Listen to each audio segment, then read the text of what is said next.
Oi, pessoal. Estão dando um oi aqui. Alguns já chegaram, né?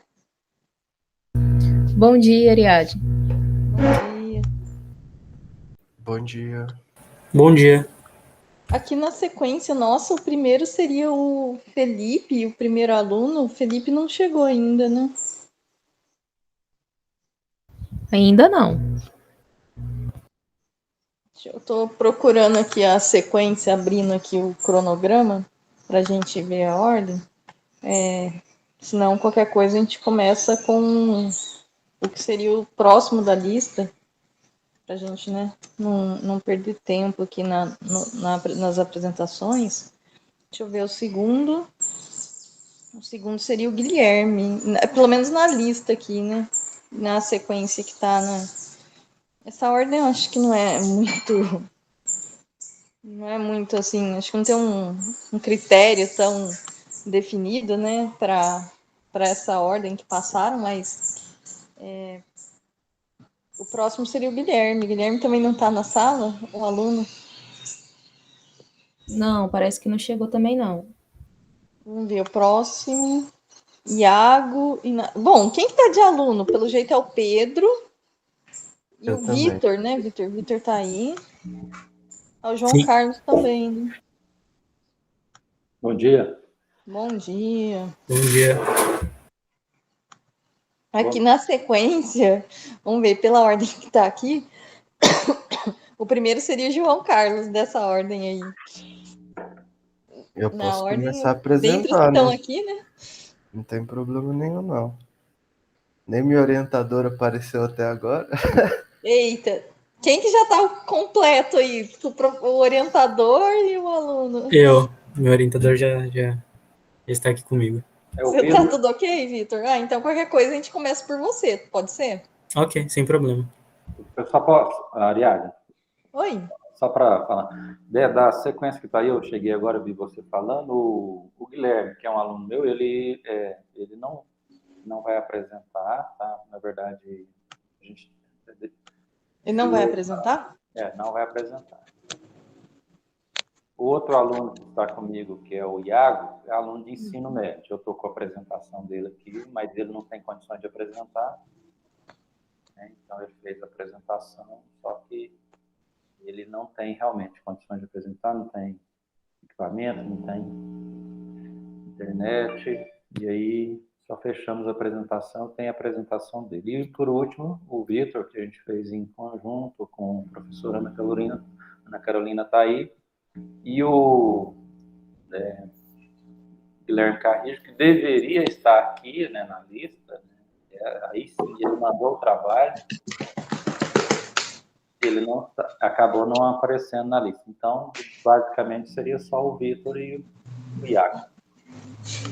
Então, deixa eu até marcar aqui, né? O Iago, então, ele é o aluno do ensino médio, né? Que não vai poder apresentar. Eu estou com a apresentação dele, ele fez, só que ficou necessário Será que ele não apresentar. consegue, nem que seja por celular, sem apresentar slide? Só Como ele não está mais já está aí por causa Ah, tá. aí ele está eles ficam no local que eles não têm internet. Entendi. Então é o Iago e o outro que não vai apresentar é o Guilherme. O Guilherme ele não mandou o trabalho, na verdade, a gente separou com o foco que Interrompeu a iniciação. interrompeu e ele até nem mandou, né? Não deveria estar na lista, né? Quem deveria estar era o Guilherme Carrijo, que junto com o Vitor, e hoje a gente fez um trabalho, mas ele também não está na lista. Só o Vitor mesmo. Então, agora, deixa eu ver. Então, o Guilherme e o Iago a gente tira. Então, agora agora eu não sei, né? A gente acho que chegou mais gente aqui, talvez a sequência aqui dê para ficar mais. O Inácio chegou, né? O Inácio é aluno do Fernando. O Fernando não chegou, né? Então acho que a gente mantém o Vitor ainda.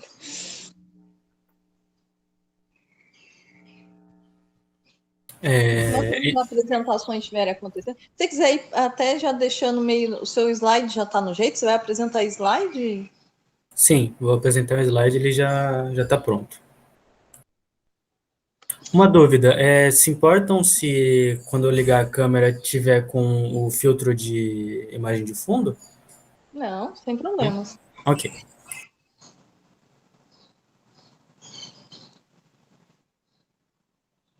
O Inácio perguntou que horas que ele pode apresentar. Então, Inácio, a gente vai. Tem uma sequenciazinha aqui, né, que foi passada. Acho que é assim, só está apresentado aqui o nome dos alunos. Em princípio, né, eu vi nos outros anos que costumavam seguir assim a sequência que foi passada, mas não é nada muito rígido. Então, no caso, a gente está falando de começar com o Vitor, porque ele já está com um orientador presente. A Ana Carolina, né? A Ana Carolina já está aqui. A Ana Carolina ela não vai poder participar. No caso, o Marcos Wagner, ele é meu co-orientador, ele está aqui presente para participar. Ah, tá. Então eu vou explicar que é o orientador, então. Beleza. Então, Inácio, você sabe do Fernando, né?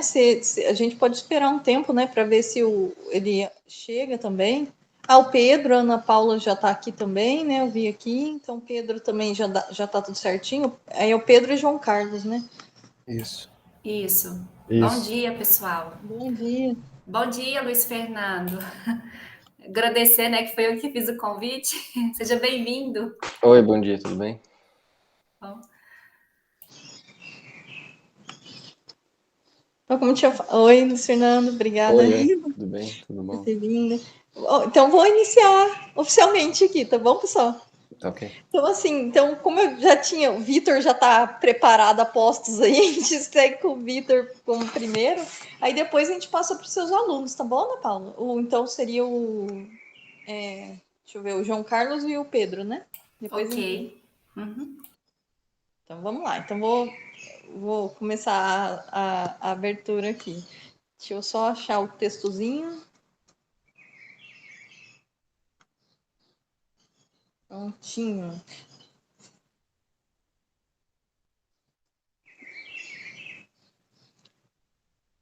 Então, oi, bom dia a todos.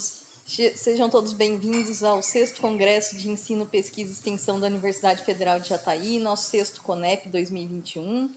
Nesse momento, vamos dar início à apresentação dos relatórios finais do Programa de Iniciação Científica, Tecnológica e Inovação, bem como também do Programa de Iniciação Científica das Licenciaturas, do ciclo 2020-2021.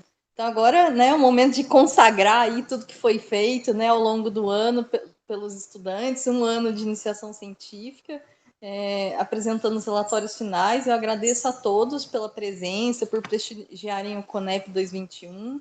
Agradeço os avaliadores aqui presentes, né, os orientadores, os alunos. As gravações, a gente está gravando as apresentações, tá? Então, assim, a gente tem a orientação de se alguém, por algum motivo, não concordar com a gravação, se manifeste por escrito, por um e-mail, né, da PRPI. Eu acho que não é o caso aqui, né, de ninguém, pelo que eu estava conversando, mas caso alguém ache a necessidade por algum motivo, né, então a gente pede para não ligar a câmera e informar lá posteriormente, então, por e-mail, tá? Então, mas não havendo problema, a gente pede que todos os alunos, quando estiverem apresentando, né, liguem as suas câmeras, os respectivos orientadores, tá? E os avaliadores, tudo bem? Então, se tiver algum problema de queda de energia, de sinal, algum outro imprevisto que interrompa as apresentações, as gravações, a gente vai iniciar novamente a sala, novamente no modo de gravação, usando o mesmo link, tá? Então, eu peço que todos depois, caso a gente tenha algum probleminha, voltem para cá, por favor, tá bom? Então, a realização aqui desse congresso não ia ser possível sem a colaboração da Ascom, do SET, dos intérpretes de Libras, dos nossos avaliadores aqui presentes também, o professor Luiz Fernando Bittencourt, da Unicamp, né? E a professora Francine, aqui presente também. Obrigada, viu, pela participação de vocês. Então, os alunos, a gente tem 10 minutos para fazer as apresentações, tá? Peço que todo mundo tente seguir bem o tempo para a gente conseguir ficar no cronograma, que ainda tem outra sessão à tarde de avaliações, né? De mais apresentações. E depois, cada avaliador tem aí 5 minutos para arguição, tudo bem? Então, a gente vai começar aqui com o aluno, o primeiro estudante, é o Vitor Yudi Garcia Kawahara. Não sei se eu pronunciei certo, Vitor, qualquer coisa você me corrige, tá? Então, você tem slide, Vitor? Você vai apresentar? Tem sim, pronunciou certo, viu? Ah, que bom. Passa agora. Vou abrir a câmera aqui. Funcionou? Bom dia.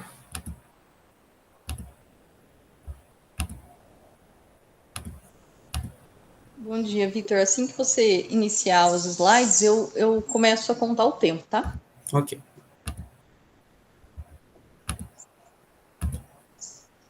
Tudo certo? Conseguem ver os slides? Tá entrando aqui, beleza, certinho. Certinho? Ok, então podemos começar. Bom dia, meu nome é Vitor Yudi Garcia Kawahara, sou um dos autores do trabalho nomeado Definição de Boas Práticas para o Desenvolvimento de Softwares Educacionais com foco na licitação de requisitos, de forma a espelhar as reais necessidades dos nativos digitais. Minha orientadora é a professora Ana Caroline Godin Inocêncio, meu co-orientador é o professor Marcos Wagner de Souza Ribeiro, e o coautor desse trabalho é o Gabriel Ferreira Carrijo. A apresentação seguirá o roteiro de introdução, objetivos do trabalho, metodologia utilizada e os resultados. Esse trabalho ele é uma revisão sistemática da literatura sobre as boas práticas no desenvolvimento de jogos educacionais digitais e sobre a licitação de requisitos para nativos digitais. O objetivo principal desse trabalho é realizar um mapeamento sistemático dos temas abordados, né, e identificar boas práticas no desenvolvimento de jogos educacionais digitais e técnicas de licitação de requisitos relevantes para a criação destes jogos.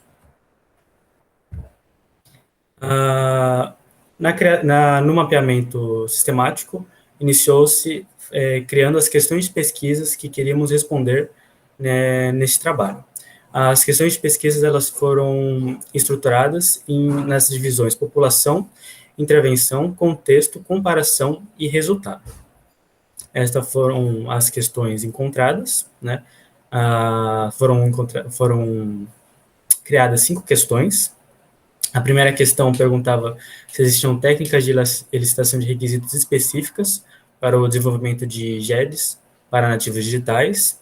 A questão 2 perguntava quais eram as melhores técnicas de licitação de requisitos para o desenvolvimento de jogos educacionais digitais, levando em consideração os diferentes ambientes de desenvolvimento.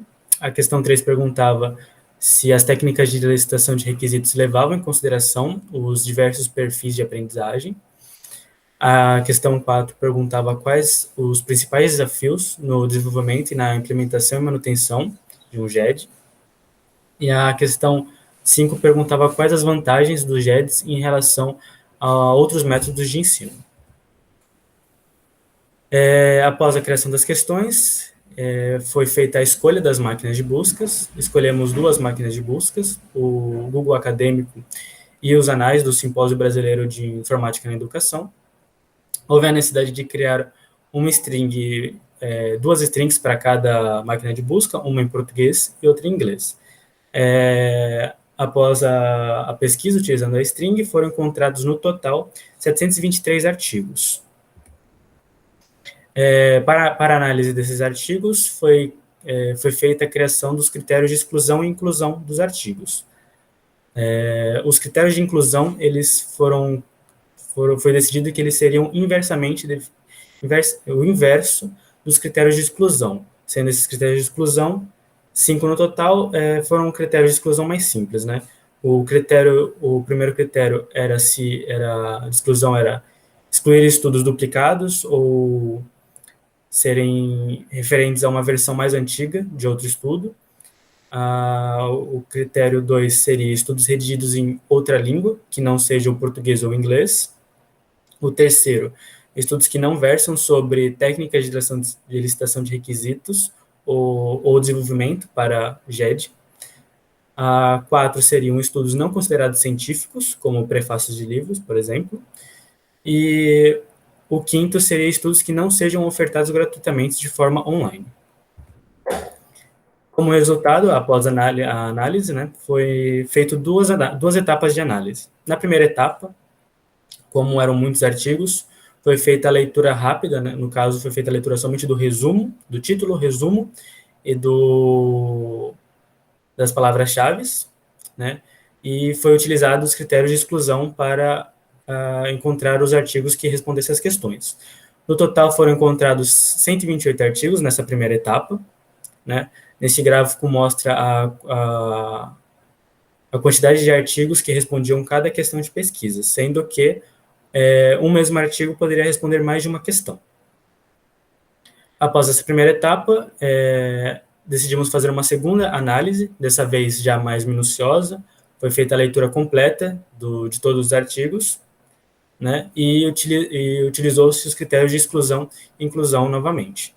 Dessa segunda etapa, o resultado foram 14 artigos encontrados, né, e nesse gráfico, à direita, temos a quantidade de artigos que respondiam cada questão de pesquisa, respectivamente.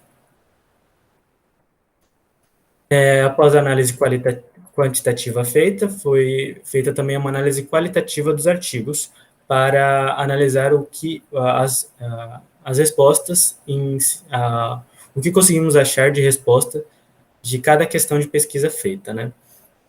A resposta da questão 1 foi constatado que é uma falta de técnicas de licitação de requisitos específicas para nativos digitais.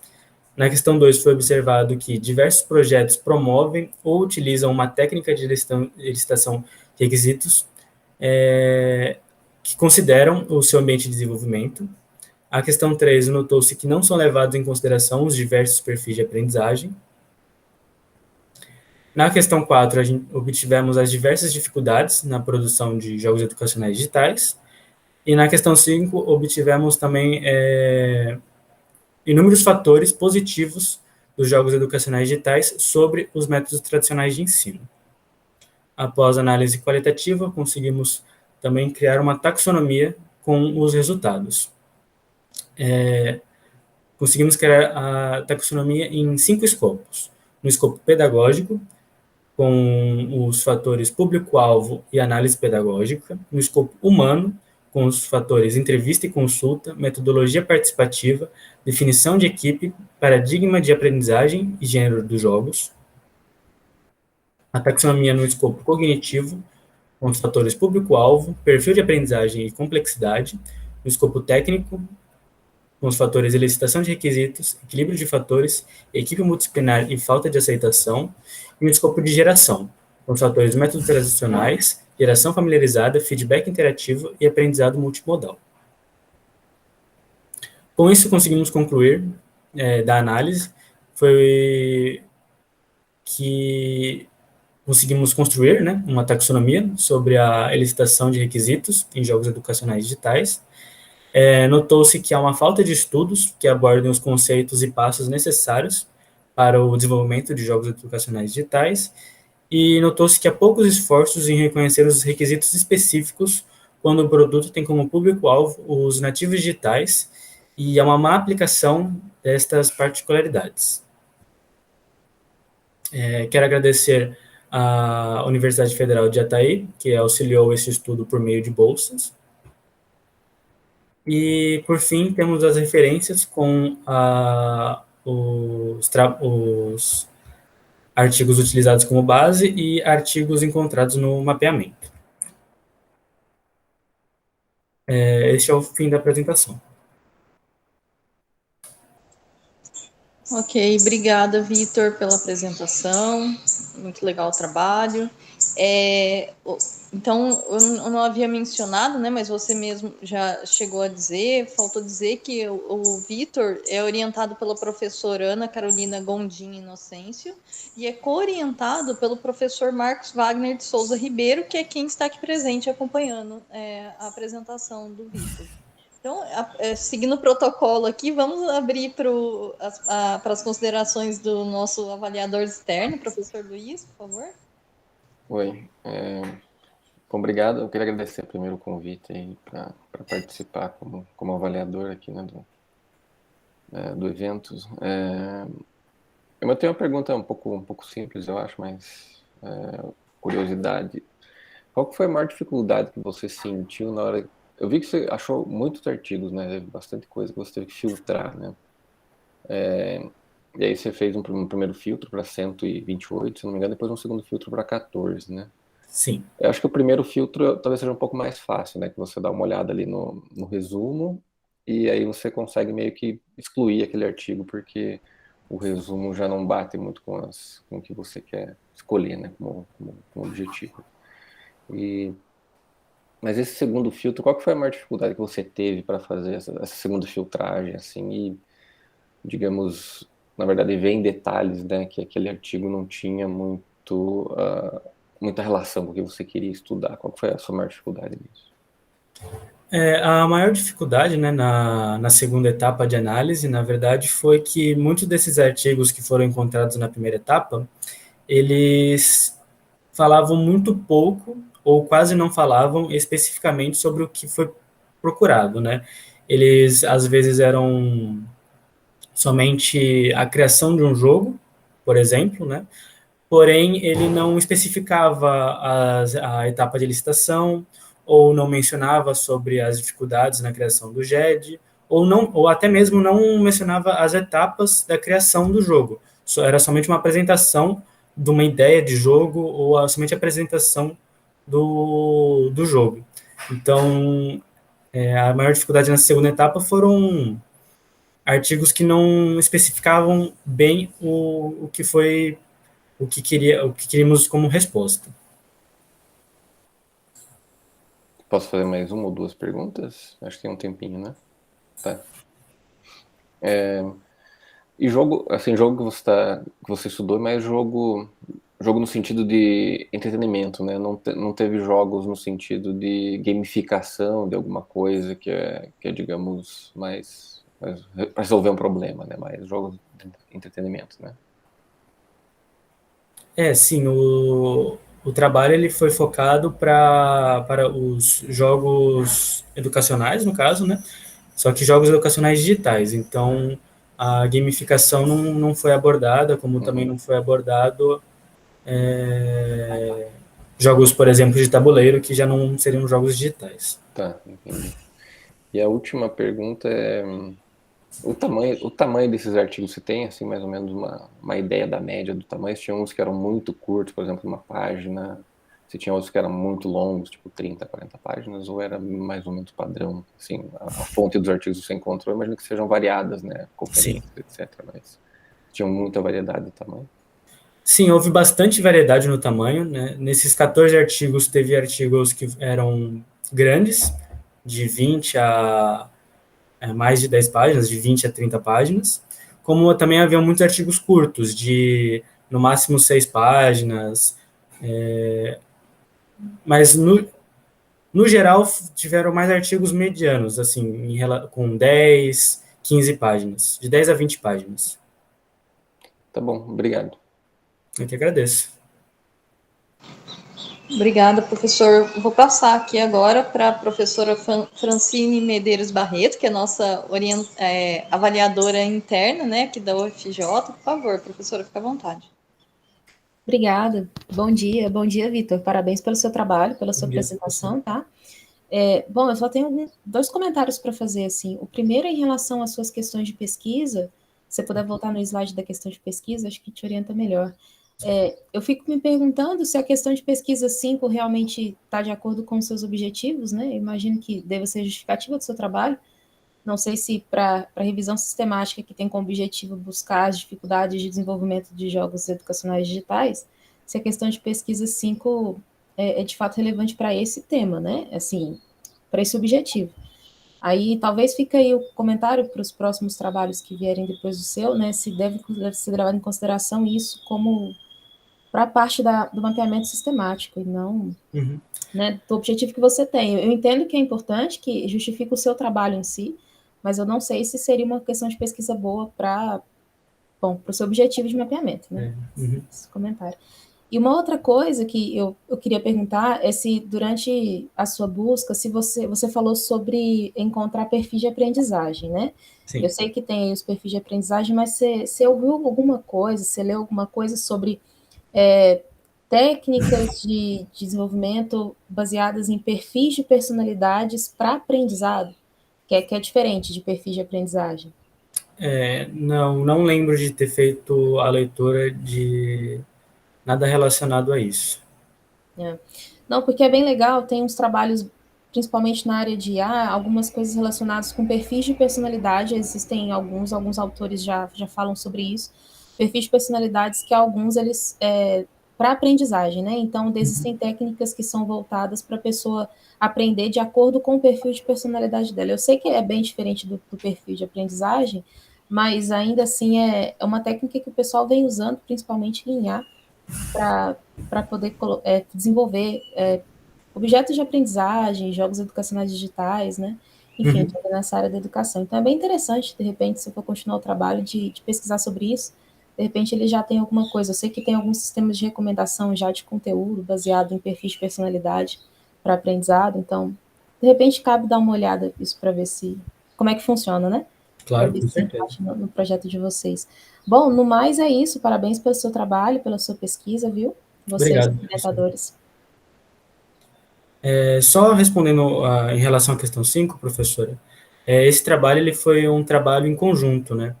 E a questão 5 ela abordava mais o trabalho do Gabriel Carrijo, né? Então, foi feito em conjunto, né? Foi feito um mapeamento sistemático em conjunto, e o assunto abordado pelo trabalho do Gabriel Ferreira Carrijo ele utilizava mais a informação da questão 5. Ah, entendi. Não, beleza, então. Tem continuidade, né? Isso que é importante também. Obrigada. Eu que agradeço. Oi, obrigada, professora. Obrigada, viu, Vitor, pela apresentação, viu, pelas respostas aí. Obrigada. Parabéns pelo trabalho. Obrigado. Só acrescentar também, né? Acho que o Vitor não falou que o trabalho foi aprovado no Congresso SP Games. Sim. Essa revisão sistemática na trilha indústria. Então, tem também um resultado aí em termos de validação do trabalho. Ótimo, muito bom, Vitor. Obrigada, viu, Marcos, pelo comentário. Aproveitando o gancho aí, já que o professor Marcos está aqui com a gente, né, é o co-orientador do Vitor, só comentando dos alunos que iriam apresentar aqui na sala, né, que são alunos do professor Marcos Wagner, o Guilherme Alves da Silva, o Guilherme não vai comparecer, né, não vai apresentar hoje aqui o trabalho. E também teríamos o aluno Iago Murilo Ferreira dos Santos, que é aluno do ensino médio, né?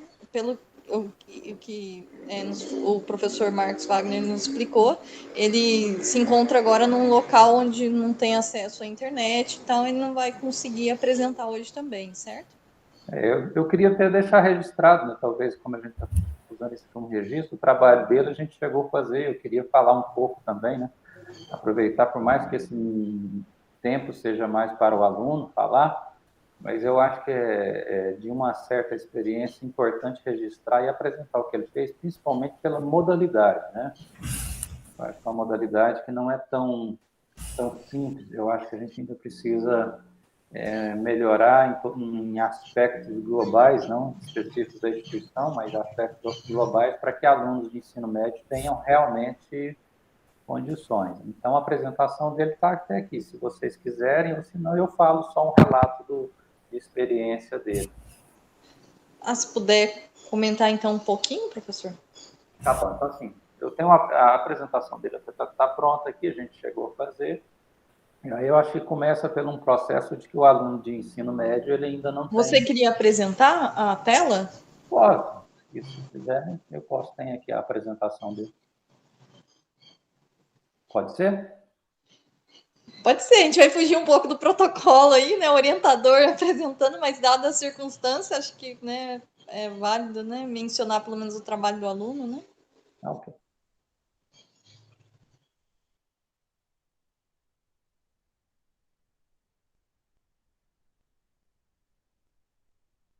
Se tiver em tela aí, vocês me avisam. Está em tela? Certinho. Então, o trabalho inicial do Iago, ele era, até mesmo a gente entendendo a dificuldade que um aluno de ensino médio possa ter, era para uma pequena parte de um trabalho maior que está em relação ao uso de realidade virtual no tratamento de fobias, que já era um trabalho que foi feito anteriormente, né? Então, já existia, e especificamente esse trabalho tratava sobre o uso de RV no medo de falar em público, né? Então, seguindo aqui os mesmos protocolos, então esses objetivos já tinham sido levantados, e a pequena parte do plano de trabalho do aluno era ter condições, eu acho que muito mais se familiarizar com a ferramenta, com a pesquisa em si,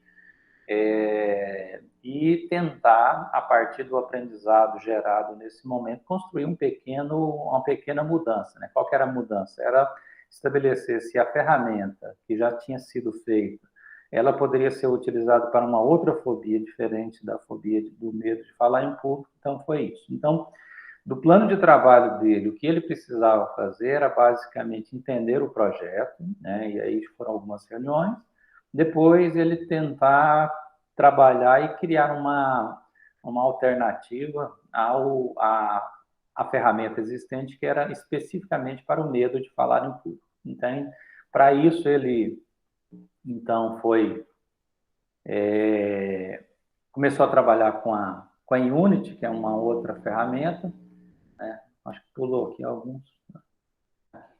Então, aí ele começou a trabalhar com a Unity, e era basicamente o objeto de trabalho dele era tentar se familiarizar com a ferramenta e, de repente, conseguir. Então, nós ficamos e dividimos o trabalho dele em 3 partes. Primeiro, ele entendeu o trabalho. Segundo, ele se conseguir construir alguma coisa na ferramenta Unity. E o terceiro é colocar isso em prática, né? Então, ele parcialmente conseguiu fazer isso, e a gente descobriu outras fobias em termos de possibilidades. Conseguiu, então, atingir o objetivo que era o domínio da ferramenta completo. E aí esse modelo de uma fobia social que ele mesmo teve ideia, que eu passei, que era ele, de repente, estar num ambiente coincide com o contexto da pandemia, que era aglomerações, e qual que é a reação. Então, ele conseguiu fazer parcialmente essa parte, também criou um ambiente na Unity, e faltou testar, né? Então, de forma geral,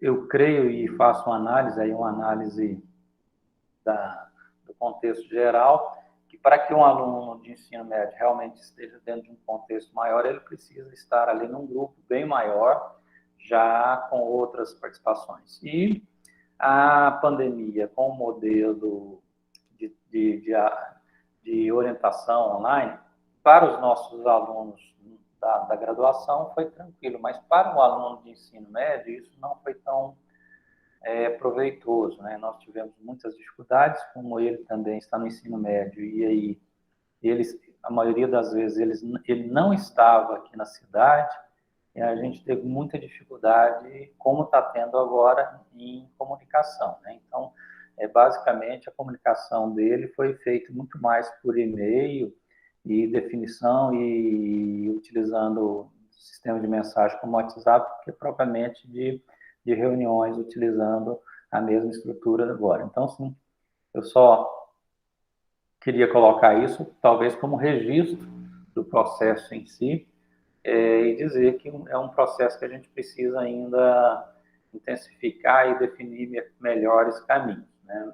Talvez, não sei se hoje eu particularmente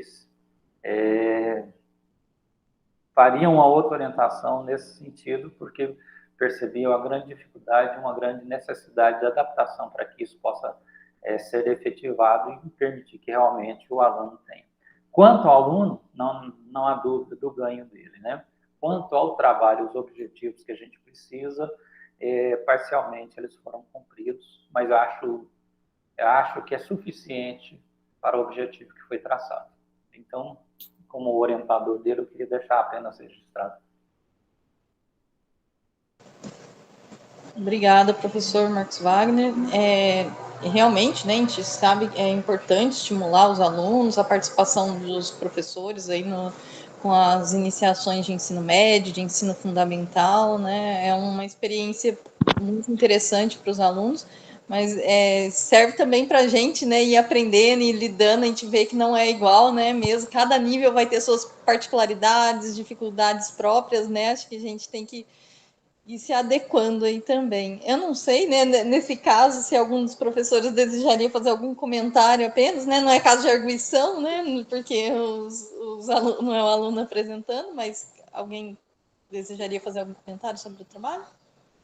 Não, acho que, assim, da minha parte tá ok, só para conhecer o trabalho, interessante ver como Tá funciona certo. isso. Então, obrigada pela participação também, professor Marcos Wagner. Então, agora, dos seus alunos, a gente encerrou, né?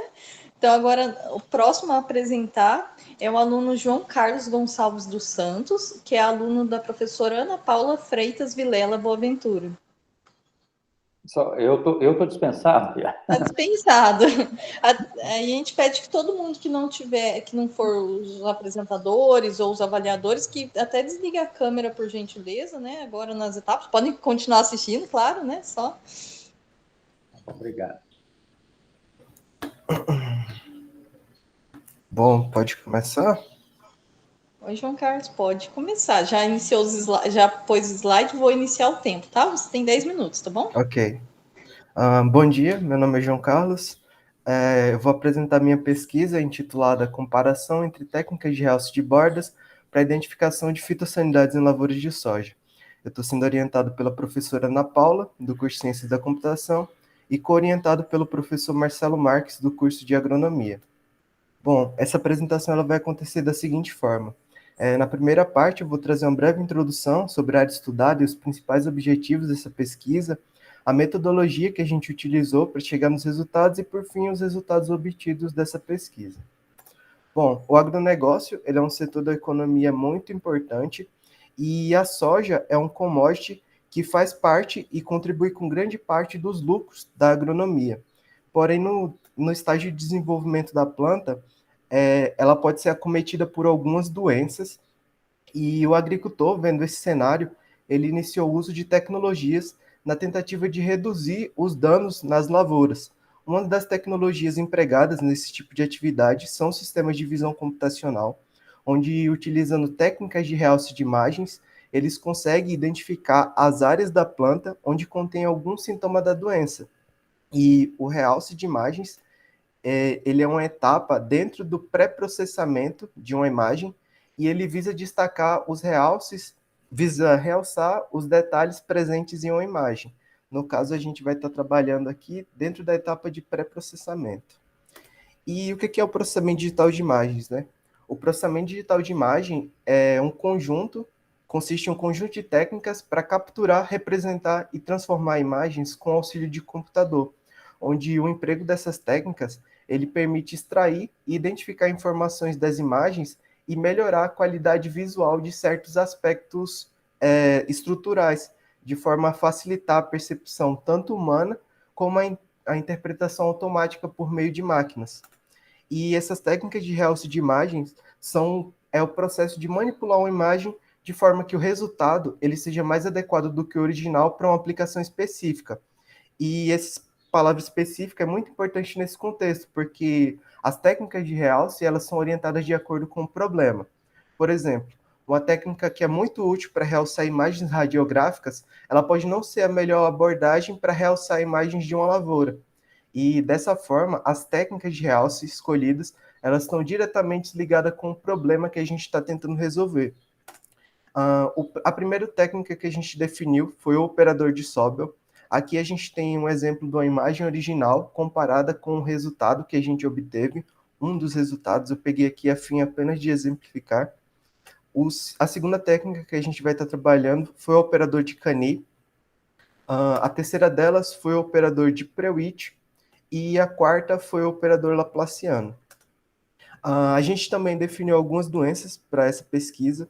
A primeira delas foi a mancha-alvo, e a mancha-alvo ela foi estudada porque os sintomas dessa doença eles se apresentam em lesões que acabam se iniciando em pontuações pardas e evoluem até grandes manchas circulares, como a gente pode estar vendo aqui.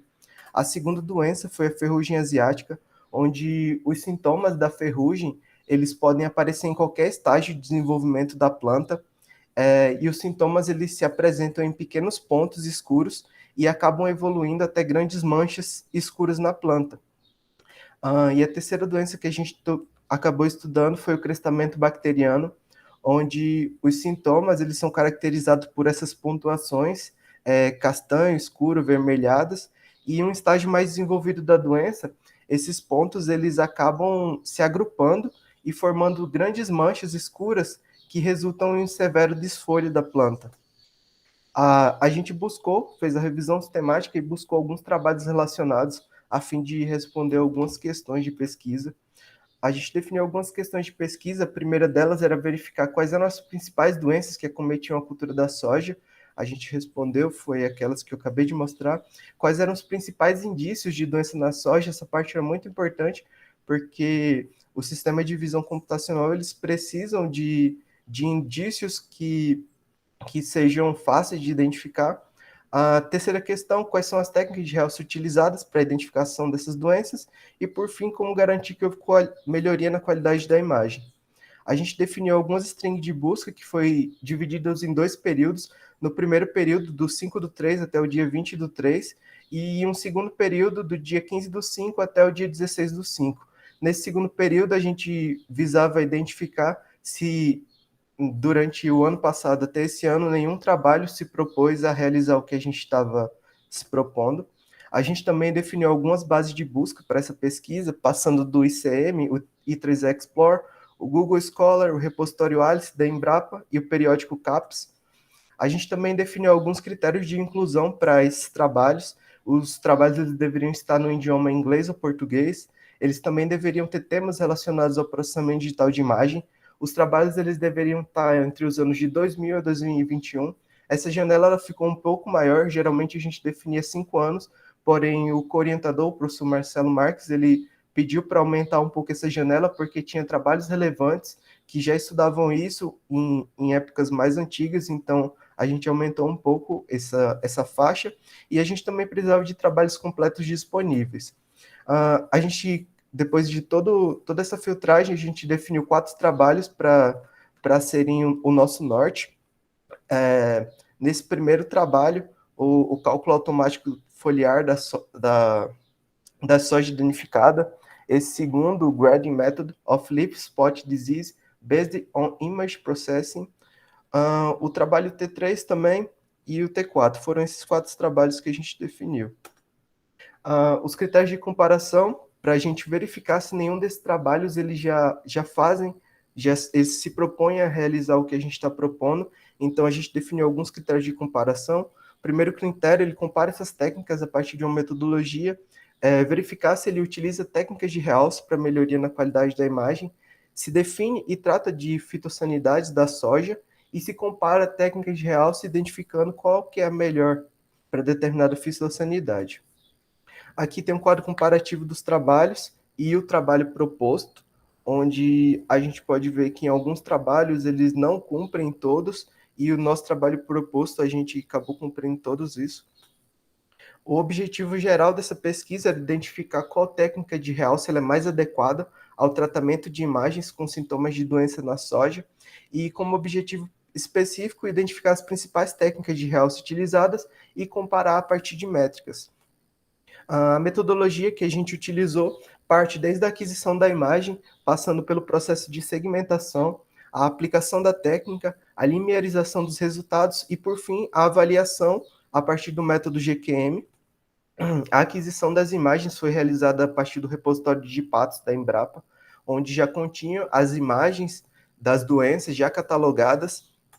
A etapa de segmentação, a gente visava separar o fundo da imagem da área foliar da soja, onde a gente conseguiria calcular essa área foliar a partir da quantidade de pixels pretos identificados. A aplicação da técnica e, posterior a isso, a limerização desses dados para a gente conseguir padronizar o resultado para todas as técnicas. E, como resultado e produtos dessa pesquisa, a gente, para mancha-alvo, o operador de Sobel, aqui nesse gráfico, a gente pode ver no eixo X, a gente tem as técnicas que foram utilizadas, e no eixo Y, a quantidade de pixels de borda identificados. No caso de pixels de borda, a gente está buscando esses pixels de borda brancos aqui, contidos na imagem. O operador de Sobel para mancha-alvo foi a técnica que mais identificou pixels de borda, 40% a mais do que o operador de Cani, que ficou em segundo, e o operador de Prewitt para mancha-alvo ficou bem próximo aqui também. A gente tem aqui, eu coloquei uma comparação entre essas técnicas, só a fim de validação visual. Essa era uma das nossas questões, das métricas, mas a gente acabou tirando. Então, para a ferrugem asiática, o operador de Sobel, ele também foi a técnica que se mostrou mais eficaz, e em segundo lugar acabou ficando o operador de Cani, o de Prewitt ficou em terceiro, e o operador laplaciano acabou não se mostrando uma técnica muito boa para realce de bordas.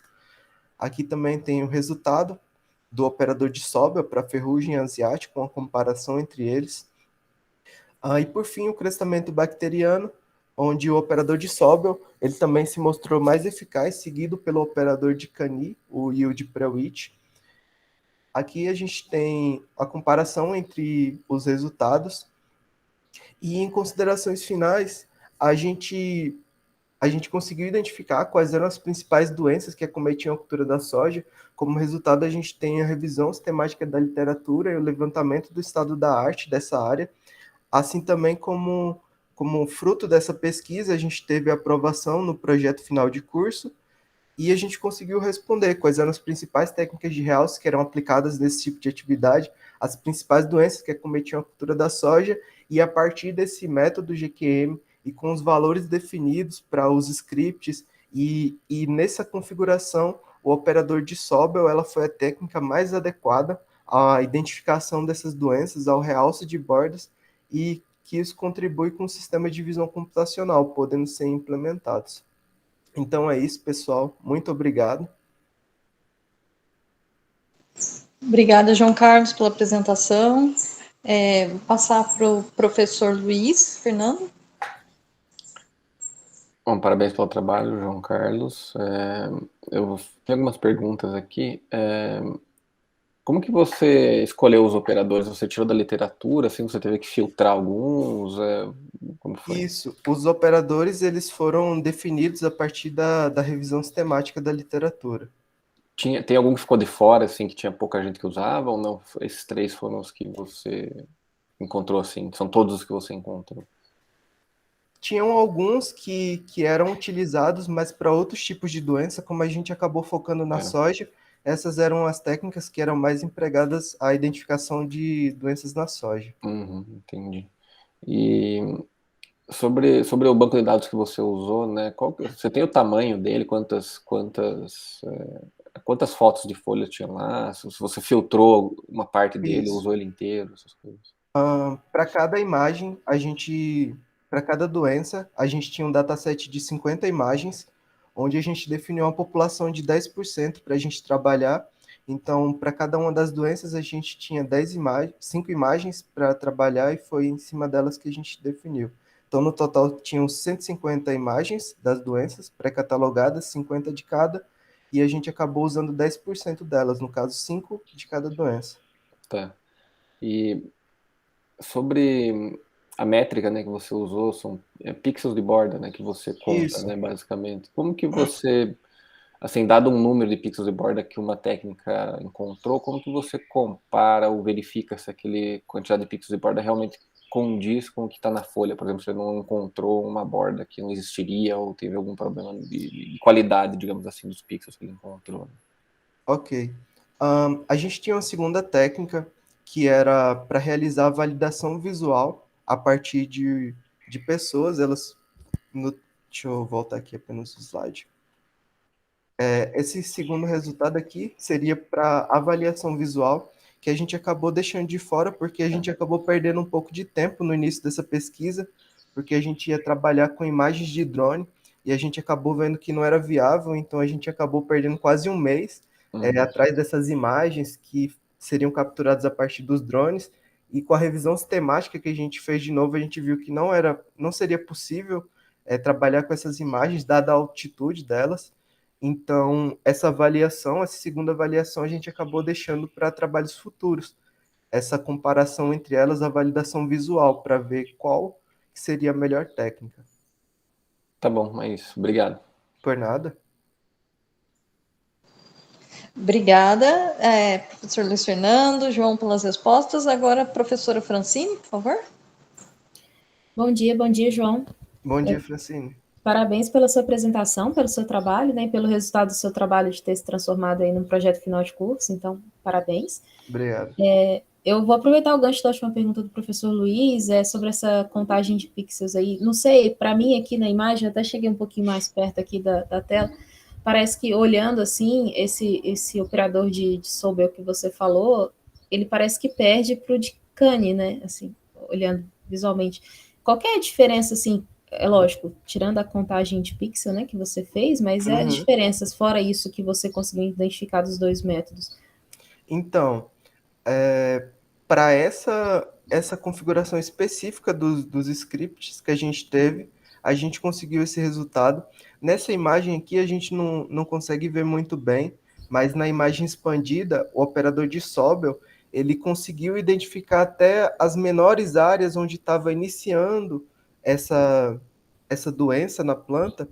Então, provavelmente a partir da validação visual, o operador de Sobel também ia se mostrar mais eficaz, porque vendo a imagem completa, a gente consegue ver que ele conseguiu identificar até os menores pontos onde a doença estava iniciando. E o operador de Cane, ele não conseguiu fazer isso, ele conseguiu identificar as doenças onde já estavam em estágio mais desenvolvido. Ah, tá, entendi. Não, então tem que expandir a imagem para ver melhor, né? De longe parece que a gente precisaria fazer a validação visual também. A partir de alguma comparação, a gente comparar também visualmente, buscar também outras técnicas de comparar essas técnicas de realce de bordas, além da quantidade de pixels, que foi um indicativo que a gente teve. Então é isso, a gente precisaria buscar outras formas também de comparar essas técnicas. Ah, entendi. E você falou que vocês estavam pensando de usar imagens de drone, não rolou por quê? Isso, no início a gente ia focar nas imagens de drone, porém a gente acabou tendo um problema, porque para conseguir imagem de drone é difícil. E conseguir imagem de drone de uma área com doença já definida, que ali contém uma doença, é bem difícil, porque o drone ele faz um voo muito grande, essas imagens são enormes, então a gente teve um problema em conseguir encontrar e definir e ter certeza que ali era uma área com doença, né? Na plantação de soja pode ser algum outro problema, pode ser problema de fertilização, pode ser alguma outra doença, a gente não tinha essa certeza. Então a gente conseguiu encontrar o repositório de patos da Embrapa, onde já tinham essas doenças catalogadas, e como objeto de estudo nosso eram as técnicas de realce de imagem, então a gente acabou mudando o foco das imagens de drone para essas imagens onde a gente consegue tirar a foto a partir de uma imagem de celular, por exemplo. Ah, não, entendi, beleza. Bom, fica para os trabalhos futuros, né? A gente sempre joga para os trabalhos futuros. Bom, obrigada, viu, João? Obrigada pelo seu trabalho, parabéns. Eu sei que foi pouco tempo para fazer tudo, né? Ainda mais transformar isso num PFC, então parabéns pelo seu trabalho, pela sua pesquisa, viu? Você e sua orientadora. Obrigado, Francine. Obrigada, Francine. Parabéns, João. Bem legal o trabalho. Então, agora encerrou a sua participação. Obrigada, viu? Eu vou passar agora aqui para o próximo aluno, que também é da professora Ana Paula Freitas Vilela Boaventura. é o aluno Pedro Henrique Medeiros Franco. Oi, Pedro. Oi, bom dia. Bom dia. Só... Posso começar a Pode apresentar sim. então? Pode sim? Só organizar aqui.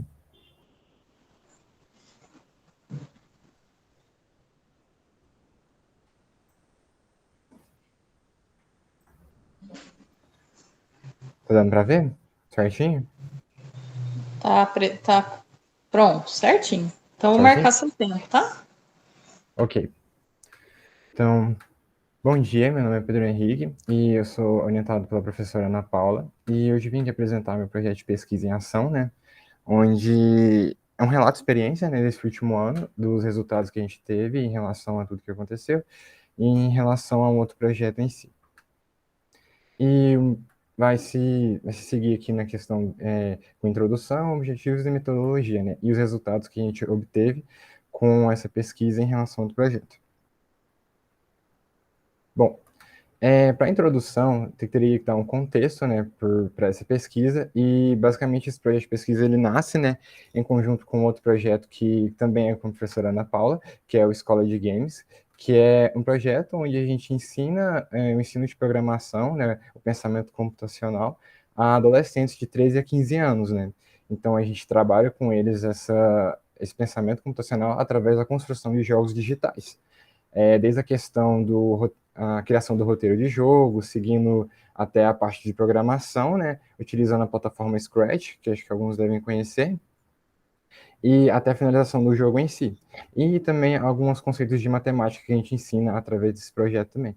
Então, essa pesquisa, ela meio que entra nesse sentido, né, entra nesse projeto de Escola de Games, e é o contexto onde eu usei para pesquisar. E os objetivos dessa pesquisa era buscar, né, igual está escrito aqui, uma forma onde o aluno aprendesse melhor, né, uma forma onde ele, a abstração do conteúdo seguisse de uma forma onde ele conseguisse entender.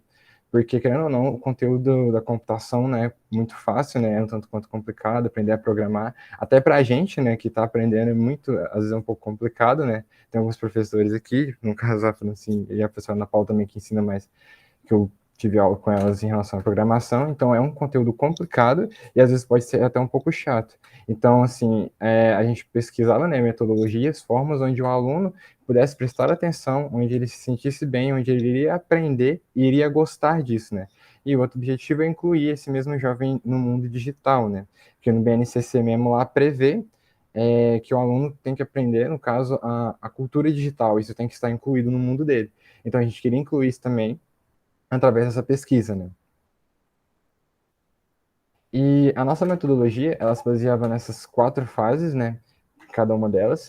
E a primeira fase seria a fase exploratória, onde a gente faria o levantamento do estado da arte, a gente analisaria esse estudo, né, sobre o ensino de lógica de programação para adolescentes, a gente pesquisaria artigos, mas por conta da pandemia que aconteceu no ano de 2020, a gente teve algumas alterações, né? Então, se seguiria dessa forma, né, a fase exploratória, a preparação e aplicação, a coleta e a redação de projetos, mas por conta da pandemia, tivemos que alterar, né, a forma que a gente ia trabalhar, e a gente pulou diretamente para preparação e aplicação.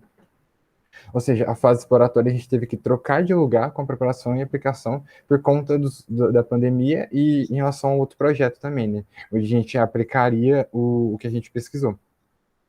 Então, no ano de 2020, a gente aplicou o projeto, né? Em outubro. Então, a gente teve que trocar. Aí, a fase exploratória foi depois. A gente teve que sustentar o que a gente ensinou através da pesquisa. Então, basicamente era isso, a fase exploratória. E a preparação e aplicação, igual eu falei, seria literalmente preparar o roteiro de ensino, o que a gente iria ensinar para eles, né? Desde a questão de matemática básica, roteiro e a criação do jogo. E a programação em si. E depois a coleta dos resultados, a análise dos alunos, como é que eles reagiram, como é que eles se sentiram em relação ao curso, quantos aprovados, quantos participaram e por aí vai. E a última, que é a redação do projeto e artigo científico, que acaba sendo o que estou fazendo aqui nesse momento. Bom, como resultado, né, igual eu falei, a gente aplicou, né, o projeto em outubro, e a gente teve o período de inscrição, né, de 3 a 10 de outubro, onde a gente usou as redes sociais, né, o Instagram e o WhatsApp, alguns para divulgar o curso, e distribuímos o link, né, onde eles puderam acessar e se inscrever e preencher seus dados. E depois a gente aplicou o curso do dia 19 a 30 de outubro, né? E a gente teve uma quantidade de 20 alunos e 9 alunos concluintes com certificados, né, assinados. E a idade era, igual eu falei, de 13 a 15 anos, né? A quantidade de aula eram 10 aulas, né? Então, foram 2 semanas, né? De segunda a sexta a gente deu aula das 6h30 às 7h30. E eu com o grupo da escola de games, né? Não só eu. No caso, eu fiquei somente com 2 aulas, os alunos também distribuíram. E com essa aplicação, né, do projeto, a gente teve um resultado satisfatório, né, porque, querendo ou não, a gente teve que analisar a forma de ensino, ver como ensinar eles, a melhor forma, no caso, porque antes a gente não ensinava também matemática, a gente passou a ensinar matemática, né, então, assim, em relação aos alunos concluintes, os 9 que concluíram, eles concluíram com seus jogos e aprenderam, né, realmente a lógica de programação. Assim, entretanto, tivemos alguns problemas, igual está escrito ali, porque a gente teve 20 alunos, mas por conta da pandemia, por conta dessa questão de a pessoa ter que ter um computador, ter que ter conexão à internet, a gente teve uma perca. Porque a principal causa, por exemplo, da escola de games, né, a gente, quando era presencial, a gente ia em escolas públicas, analisaria a escola, verificaria se ela teria computadores e aplicaria o curso lá, nas escolas públicas, nas escolas mais afastadas, nas periferias aqui de Jataí, né? Então a gente aplicaria para essa pessoal mais carente, onde a gente iria lá, ajudaria e ensinaria eles. Mas, por conta da pandemia, a gente teve que alterar o público por conta da necessidade de ter um computador, de ter conexão à internet. Então, a gente teve alguma perca nesse sentido. Em relação também aos 11 alunos que não concluíram também, né? Teve toda essa questão de internet, alguns problemas de conexão. Então, a gente não conseguiu. Então, a gente teve, no máximo, né, igual eu falei, 9 concluintes no curso. E em linhas gerais, né, o nosso objetivo em si foi alcançado, igual eu falei, em relação a esses 9 alunos, né, que se mantiveram durante o curso, onde a gente ensinou eles tiveram uma abstração maior do curso, eles conseguiram aprender, conseguiram entender o conteúdo de programação, através da forma que a gente explicou, da metodologia que a gente utilizou durante o curso, né, onde a gente ministrou, igual eu falei, matemática básica. Essa matemática básica eu falo, tipo, as 4 operações, plano cartesiano, que é um pouco necessário em relação ao Scratch, que ajudaria, né, entender a movimentação do personagem, entender como ele se locomove, como ele reage a algumas programações, algumas lógicas. Mas em relação a isso, eles aprenderam bastante.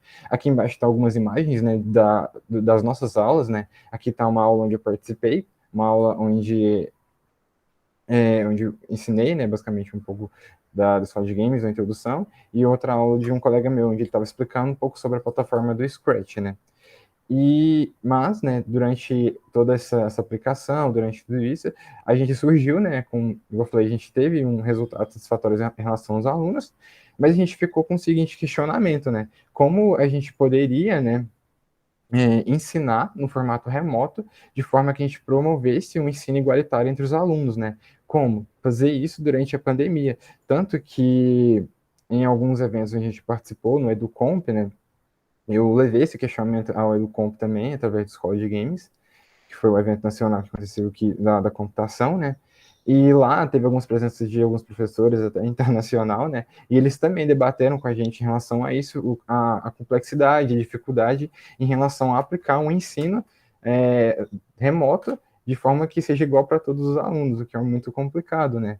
E não só né, do Comp, mas em outro congresso onde eu participei também no Mercosul, que era espanhol, no caso era na Argentina, também a gente teve esse questionamento, né? Eu falei a minha experiência para eles, eles comentaram a experiência deles também, onde eles falaram que tiveram dificuldade em relação à conexão com a internet, em relação com o computador.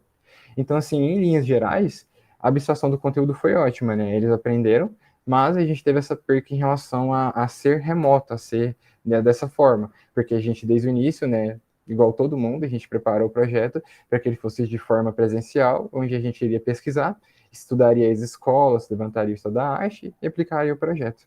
Mas isso não pôde ocorrer por conta da pandemia e isso gerou uma certa dificuldade e a gente teve que remodelar o projeto. E por fim, aqui as referências, e é isso. Muito obrigado. Obrigada, Pedro. Então, professor Luiz? Obrigado, Pedro, pela apresentação. Parabéns aí pelo seu estudo, pelo seu trabalho. Eu tenho alguns comentários e uma pergunta, deixa eu ver aqui. Bom, o tópico que você está usando, acho que ele é bem importante no sentido que hoje em dia tem muita discussão sobre como introduzir programação, né, para outros níveis, digamos, não só nível superior, né, como que eu faço para ensinar essa lógica desde, sei lá, do primário ou mesmo para, começando desde criança até adolescente para chegar na graduação.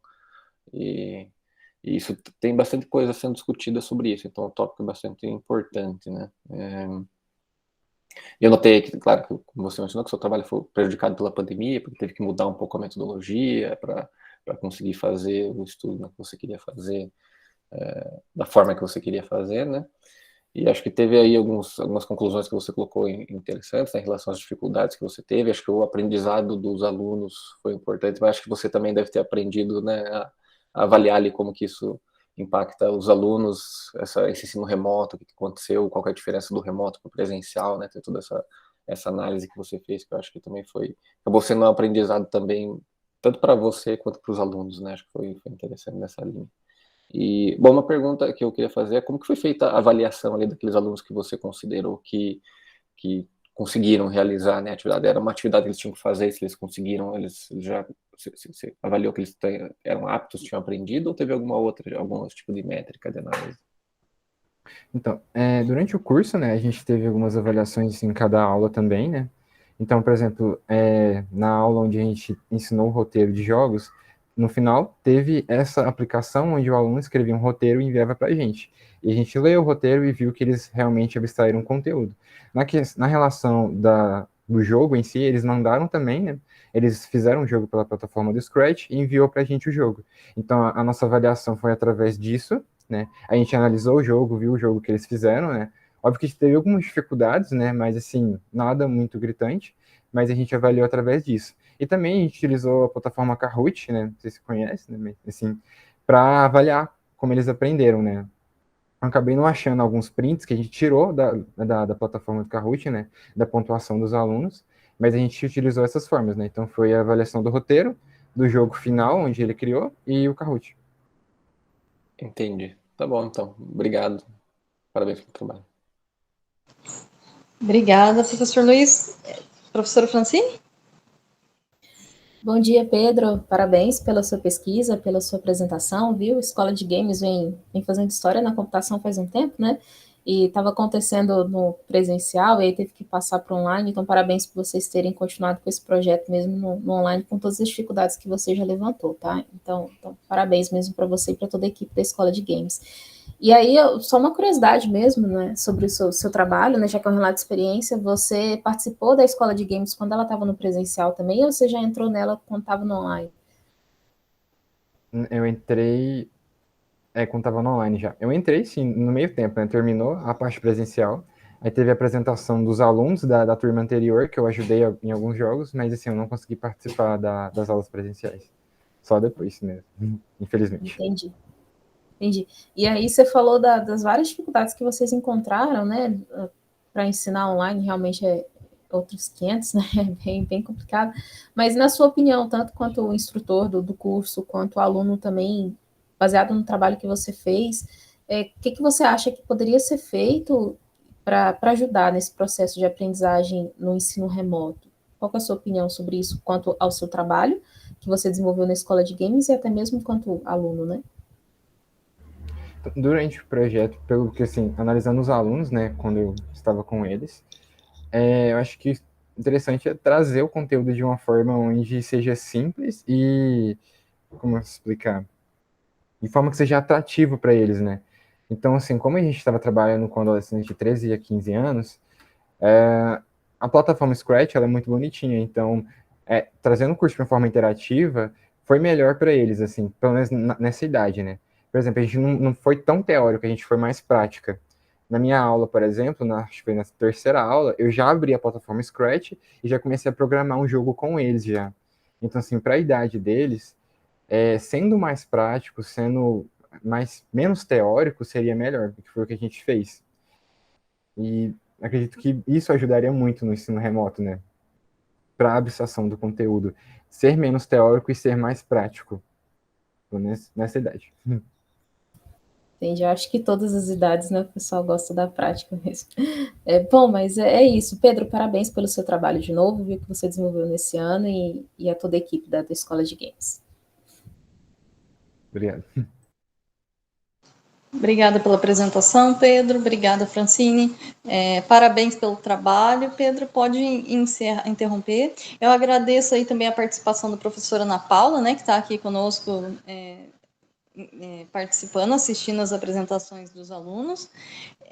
Então, agora, o próximo a apresentar é o aluno Inácio Paiva Bueno. Ele foi orientado pelo professor Fernando Ricardo Moreira. Oi, Inácio. O Inácio comentou no chat? Certo. De um momentinho aí.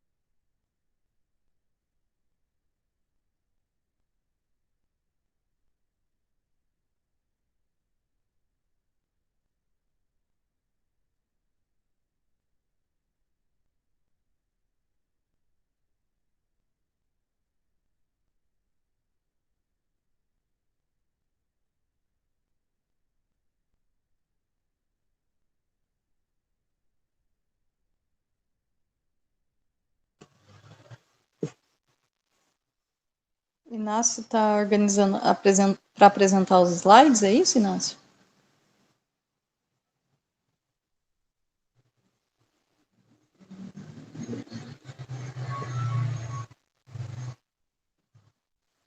Ele falou que sim, né?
Posso conversar?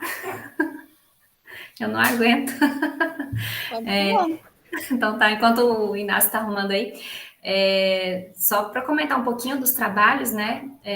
O trabalho do João Carlos, ele é um trabalho de iniciação tecnológica. E aí, Francine, só colaborando ali com a fala dele, a nossa grande dificuldade no começo, porque assim, não é a nossa área, né? Também não sei se o Luiz Fernando conhece, mas uma lavoura de soja, assim, aquela coisa imensa, e aí você tem que pegar várias imagens e montar um mosaico, como se fosse um quebra-cabeça, e aí a gente não sabia pontuar onde estavam as coisas e tal, e aí, assim, o João Carlos quase teve uns 3 infartos nesse intervalo, né? Mas deu tudo certo. Aí, com o auxílio do professor da agronomia, a gente conseguiu voltar ali nos trilhos. E então foi um trabalho de iniciação tecnológica. Já Pedro, ele trabalha aqui conosco, Luiz, na extensão. Então é um braço que a gente tem aqui também bastante forte. Esse projeto está funcionando desde 2017 e a gente vai nas comunidades. A gente sempre busca as mais com o IDEB, né, que fala, eu também sou da educação. Mais periféricas. Isso, as mais periféricas, que tem maior dificuldade as crianças, né? E a nossa ideia era de promover a equidade. Acho que ali ele falou muita palavra igualdade, mas é a equidade, que a igualdade é impossível, né? Aí o Inácio, quando tiver, pode falar aí, viu, Inácio? Eu percebi que esse ano, por ser remoto, eu acho que acabou não chegando nessas crianças, né? Eu também participei do projeto Escola de Games, quando era presencial, e a gente trabalhava com as crianças bem de uma escola pública, as crianças bem na área periférica da cidade.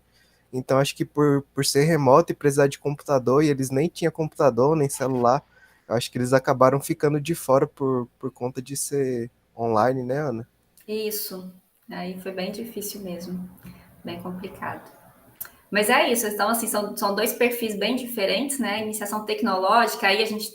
Acho que o João Carlos nem mencionou, mas a gente tem ali um repositório, tem um GitHub... E aí, por isso que os objetivos... Aí, toda vez que eu vou estudar os objetivos, eu já fico assim, porque a Francine é a rainha dos objetivos, né? E aí, ela sempre olha e faz aquela observação bem pontual. E aí, eu falei, ó, a gente pode deixar um objetivo bem mais técnico, porque é um trabalho de iniciação tecnológica, né? E um grande problema que tem é que a gente tem muito esses programas prontos. Então, é uma caixa preta. O pessoal da agronomia reclama muito, porque eles não sabem o que está ali dentro. Então, a nossa ideia é fazer alguma coisa e que possa depois ser difundida aí, né? Principalmente pensando nos pequenos agricultores. Algo open source. Isso, um open source. É isso daí. Muito, muito legal, achei. Assim, todos os trabalhos muito interessantes. Então, diversas dificuldades, né? Mas... Isso. Você trabalha... o Néstor deu certo. Yes. Já consegue... É que eu tô com um problema de conexão aqui, aí ele ficava caindo. Estão me ouvindo? Estamos sim. Tá. Eu acho que o professor Fernando não vai conseguir. Você vai pôr no modo de apresentação? Vou. Uhum.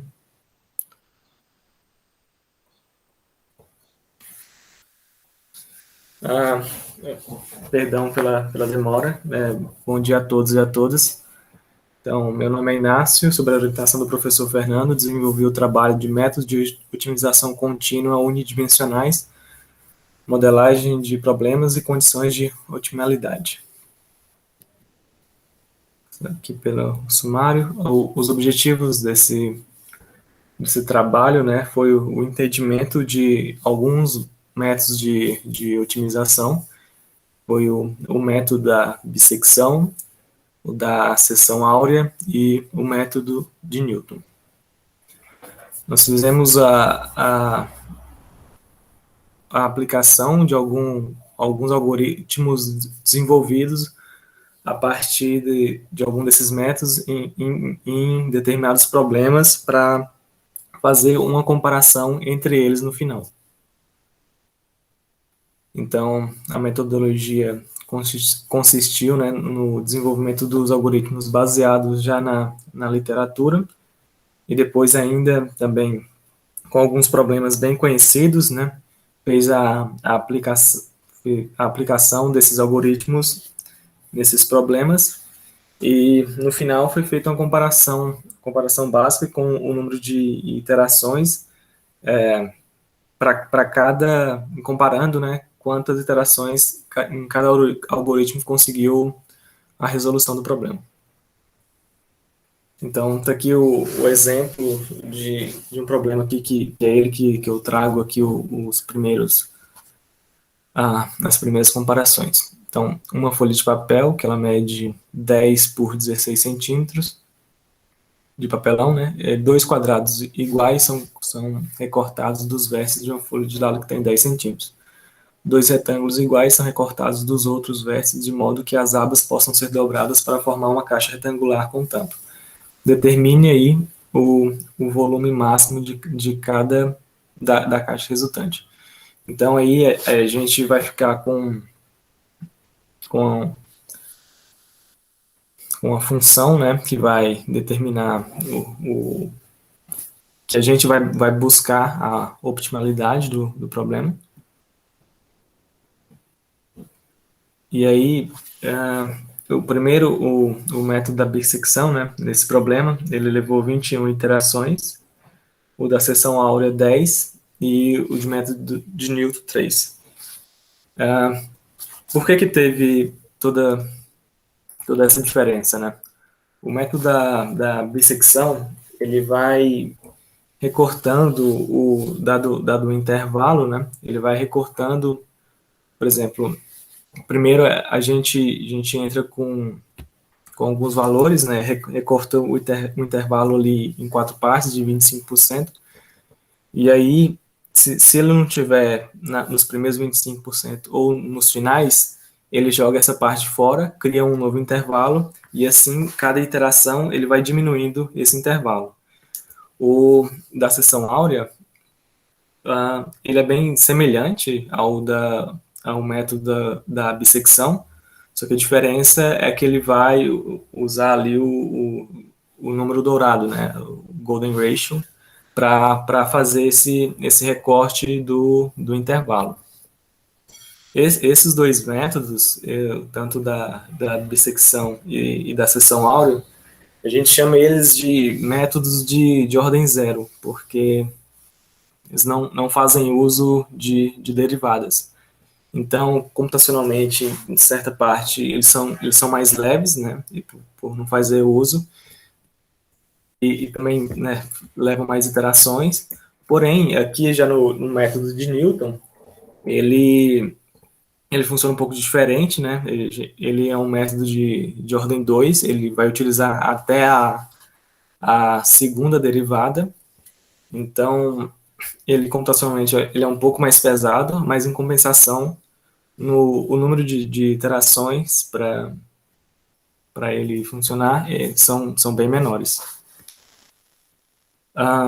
Então, esse aqui foi o resultado já do trabalho. A gente aplicou em alguns probleminhas bem semelhantes, né? Não vou trazer eles aqui, mas eles são bastante parecidos com aquele do início, e no primeiro problema, o método de Newton levou 4 iterações, o da seção áurea ficou com 10 e o da bissecção com 21. No segundo problema, o método de Newton fez em 3 iterações, o da seção áurea em 7 e o da bissecção em 15. O terceiro, do método de Newton em 3, da seção áurea em 10 e o da bissecção em 21. Esse daqui é o algoritmo, né, da bissecção. Ele foi feito em Python, e também eu precisei usar uma biblioteca do Python ali de computação simbólica, né, porque ali no método de Newton eu preciso pegar a derivada e também, né, a primeira e a segunda derivada, então eu precisava de algo que me fornecesse isso. Mas aqui, né, por exemplo, igual eu tinha mencionado, a gente vai pegar um início e um final do intervalo, né? Porque como esses problemas são unimodais, né? Então a gente tem que garantir, né, que nesse intervalo tem um único ponto de mínimo ou um ponto de máximo, né? Então aí no caso, se a gente estiver procurando um ponto de máximo, né? Aí no caso a gente aqui só multiplicaria a função por -1, né? Para não ter que mudar a estrutura toda do algoritmo, né? Fica mais fácil só multiplicar a função por -1, que aí a gente consegue, né, buscar um ponto de mínimo. Então aqui, né, a gente vai ter o início e o final do intervalo, e aí cada iteração vai sendo avaliado, ou se um desses dois pontos foi menor ou maior que o outro, aí como eu já havia dito, se de um lado estiver retornando um valor menor, pode descartar o que estiver do outro lado, né? Porque ele não vai estar mais próximo do que o outro, do ponto de mínimo. Aqui o da seção áurea, também bastante similar, né? O que vai mudar aqui é só a questão do número dourado, que a gente vai utilizar a razão dele, né? E aqui do método de Newton, que é um pouco mais complexo, que mas visualmente também não é muito difícil de entender ele, só que eu esqueci de fazer essa apresentação dele, mas que ele vai pegar uma semente inicial, e aí a partir dessa semente inicial a gente vai calculando a tangente, né, daquele ponto, e aí a intersecção dela da tangente com o eixo X, depois a gente pega uma assíntota e vê onde que ela vai dar no gráfico da função. Aí depois a gente calcula a tangente dela novamente, e assim num processo de iteração, até chegar no ponto ótimo. A conclusão, né, que eu pude tirar, né, que é o método de Newton, né, ele consegue fazer em menos iterações, mas tem um porém, né, que o custo computacional dele é maior. E aí, talvez para próximos... Porque o número de iterações, né, a gente tem que ver também que talvez não seja lá a melhor métrica, né? Poderia ter feito um balanço aí melhor entre custo computacional e número de iterações. Então é isso que, né, tiro de conclusão e talvez para futuros trabalhos. E essas são minhas referências.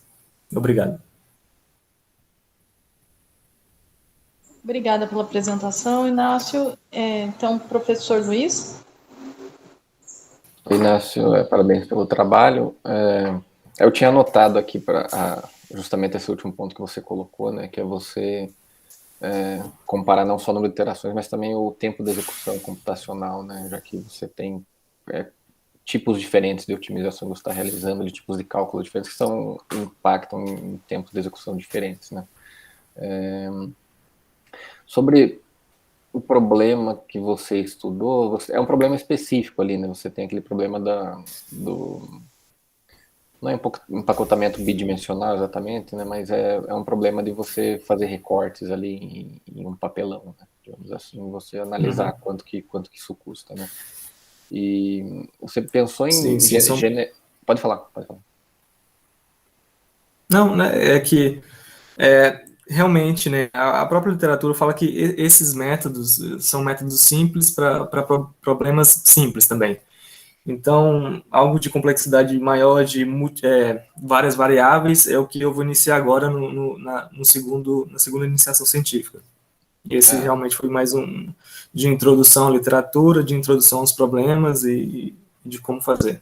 Tá. Essa era a minha pergunta, se você ia investigar outros problemas mais complexos ou generalizar aquele problema ali inicial que você estudou. Isso, né? vai entrar agora na segunda iniciação científica. Tá. E na segunda iniciação já tem um tópico assim? Vai ser otimização combinatória ou algum tipo de otimização específica? O que você vai estudar? Serão também problemas, só que de multivariáveis, né? De várias variáveis.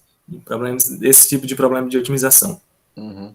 Problema de otimização de forma geral, assim, tem muitas aplicações, né? Então, sempre, acho que estudar esse tipo de problema é sempre, assim, do ponto de vista computacional é importante, né? Tem muita gente estudando e são problemas difíceis, né? Que você tem que otimizar para conseguir obter resultados, talvez não ótimos, talvez os melhores resultados possíveis dentro de um tempo de execução que você é adequado para uma aplicação, né? No teu caso, está testando ali vários tempos de execução diferentes para diferentes métodos de otimização, mas eu acho que o problema é bastante importante dentro da área computacional como um todo, tá? Então, bom, sim. São esses meus comentários e parabéns pelo trabalho, obrigado. Obrigado, você. Então, agora, obrigada, professor Luiz Fernando. Francine, por favor. Bom dia, Inácio, parabéns pelo seu trabalho, pela sua apresentação. Deixa eu te perguntar, vocês chegaram a fazer algum tipo de análise matemática para esses algoritmos que vocês fizeram aí, ou não? Você fala uma análise do tipo notação O, né? Isso. Não chegou a fazer, não foi feito, não. Vocês não acharam interessante fazer ou realmente não deu tempo? Eu imagino que vocês devem continuar o trabalho, né, como você já falou. Teve uma coisa desse projeto que eu peguei ele já andando, o outro aluno já tinha desistido. E aí o professor eu perguntei se o professor tinha algum projeto, e esse do aluno tinha desistido, aí eu peguei ele já em andamento. Aí a questão do tempo foi meio curto, aí não deu para desenvolver muito. Mas realmente seria muito interessante fazer isso. Ah, tá. Não, legal. É porque quando a gente faz esse tipo de análise, a gente coloca em consideração também, né, o tempo de execução, como o professor Luiz falou, então seria bem interessante. Bom, mas você vai continuar, então acho que você tem muito trabalho aí para frente. Sim. Já vou levar isso em consideração para o próximo. Não, com certeza. Bom, parabéns pelo seu trabalho, viu? Principalmente você ter pego ele andando aí, então, né, parabéns por ter desenvolvido. E muito boa sorte na parte 2 dele, né? Sim, obrigado. Quero ver o resultado ano que vem. Obrigado. Obrigada, Francine. Obrigada, Inácio, pela apresentação. Parabéns pelo trabalho. Legal que vai continuar, né? É sempre bom ver os alunos dando continuidade aí às pesquisas. Na sequência, nós teríamos o aluno Jefferson Oliveira dos Santos, que também é orientado pelo professor Fernando Ricardo Moreira, mas o Jefferson não compareceu, né? E, por fim, teríamos a apresentação do aluno Felipe Nedopetalski, que foi orientado pela professora Joslaine Cristina Jeske de Freitas. A professora Joslaine informou, né, que o aluno, o Felipe, ele não vai apresentar hoje, embora ele tenha sido um ótimo aluno de C, tenha tido ótimos resultados, porque ele precisou antecipar a colação para prestar um processo seletivo de mestrado na Alemanha. Então, coisa boa, né? Tomara que dê tudo certo para ele lá no mestrado. Mas então, com isso, a gente encerra a participação dos nossos alunos aqui hoje, né, nessa sala. Essa foi a nossa última apresentação, então, a do Inácio. Então, queria agradecer mais uma vez a todos pela participação, por estarem aqui. Agradecer todos os professores, os orientadores aí envolvidos nos projetos de iniciação científica, né? Os estudantes, a gente sabe quão importante é essa participação nesse programa de iniciação. Então, agradeço especialmente aos avaliadores que dispuseram aí do seu tempo, fizeram excelentes comentários, considerações que vão contribuir aí para os alunos, para os orientadores melhorarem os trabalhos, especialmente esses que darão continuidade ainda, né, na pesquisa, terão ainda mais oportunidades aí de trabalhar aí no que foi comentado. Então, sem mais a discutir hoje, né, a gente encerra por aqui as atividades. Eu agradeço novamente a todos. Algum professor? A Francine, Fernando, tudo bem? Podemos encerrar? Alguém quer fazer algum comentário? Sim, eu queria agradecer só o convite, foi um prazer participar. Obrigado. Eu também queria agradecer o Luiz, né? Assim, no meio de um feriado, viu, Luiz? É muito bom poder contar contigo aqui. E depois a gente manter um diálogo, né? Quem sabe a gente estreita aí as parcerias, né? Fico à disposição. Assim, gente, vocês não reparam? Eu não posso quebrar o protocolo, o mestrado, né, João Carlos? Já tem uns alunos aí terminando. Eu estou pedindo jabá. A gente pode tirar uma foto? Eu estou saindo do protocolo? Legal, vamos lá. Aí o pessoal pode abrir as câmeras. Inácio. Quem se sentir à vontade, né? Só um Quem minuto, se sentir à Ana. vontade. Ajeitar o cabelo.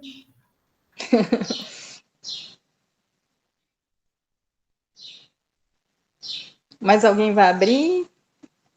A Nocione apareceu. Todo mundo aí. Legal. A professora Ana Paula aí fica responsável pela foto.